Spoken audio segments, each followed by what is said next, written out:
Околу 900 компании ќе добиваат струја по 80 евра за мегават час. Субвенциите државата ќе ја чинат 3,5 милиони евра, пресмета денес министерот за економија Крешник Бектеши. Во моментот и во наредниот период до завршување на грејната сезона веќе се предвидени средствата и со буџетот на 2023 и со распределбата која веќе помина во собранието, најверојатно до крајот на ова недела ќе се усвои, каде што се предвидени 61 милион евра и дополнителни од 1 јануари 250 милиони евра за да ја субвенционираме цената на електрична енергија преку ЕСМ за потребите на домаќинствата и за микро и малите компании. За субвенции за граѓаните и малите потрошувачи пак обезбедени се дополнителни 61 милион од овој и 150 милиони евра од наредниот буџет.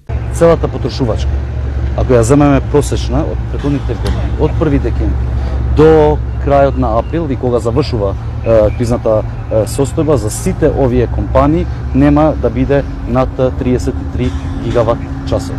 Што значи 33 мегават часови. Ако во случај треба владата да субвенционира или да ги подржи со околу 100 евра, значи сите трошоци нема да надминат ни над 3,5 милиони евра. Во делот на основните и средните училишта важи истото. Нивната потрошувачка од 1 декември до крајот на април е околу 10,7 гигават часови или 10.700 мегавати, што значи дека фискалните импликации не би требало да бидат над 2 милиони евра. На овој начин Бектеши се надева дека не само што ќе се помогнат граѓаните и фирмите, туку и ќе се влијае на намалување на инфлацијата преку превенирање на нови поскапувања.